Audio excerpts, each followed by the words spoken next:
One of the great documentarians of all time, and she won 2 Academy Awards for Harlan County, USA, and American Dream. My pleasure to have Miss Barbara Kopple. Nice to have you on the show. Oh, thank you. It's a pleasure to be here. Yes, indeed. And the first question I wanted to ask you. You were born and raised in New York City, so talk about. Were you a big Yankee fan? Did you have such an affinity for the tradition and the history of the Yankees? Yeah, I was born in New York. I lived in Westchester County, where I grew up. But my parents would take me and my brother to Yankee games from the time I was very small all the way up, and we loved it. And how did that inspire you to be able to really delve into the subject matter of Mr. George Steinbrenner? I've been a filmmaker now for 30 years, and delving into stories is the greatest honor and privilege of my life because you get to learn so much about people, and there's such a great sense of storytelling. And you always go into making a film with absolutely no agenda, and you just go for it and let the film take you wherever it leads you. I wanted to ask you, what were the things about Mr. Steinbrenner that really surprised you about him as you were studying him? Everybody has a deep respect and a deep love for the Yankees.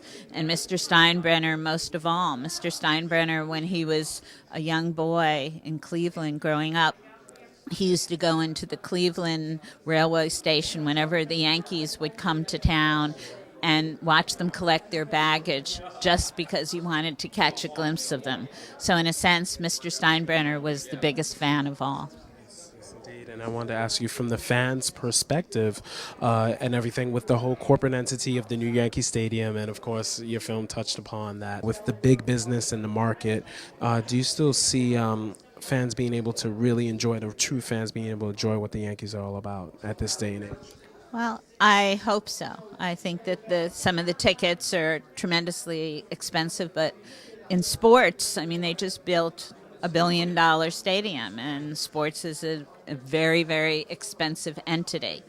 But there are seats that House Steinbrenner said are $12 and $25 and $5, and so hopefully everybody will get to see it. Harlan County, USA, came out in 1977, I believe.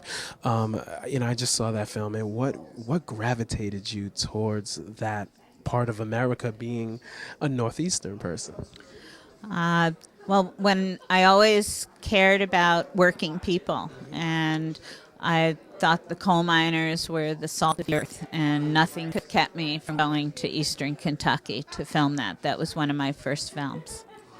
And discovering it was very gritty, and you discovered a lot of powerful occurrences that happened, and like you said, having the film come to you. So how did it leave a lasting effect towards you after you finished editing and showing the film? Well, in Eastern Kentucky, we were machine gunned with semi-automatic carbines. A miner was killed by a company foreman. Women took over the picket line. So for me, it was one of the seminal experiences of my life, of learning to stand up for what you believe in, no matter who you are and what you'll do.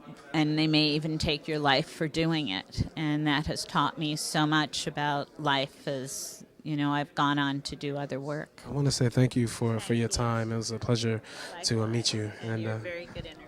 Oh, thank you. Thank you. And you're a great DP.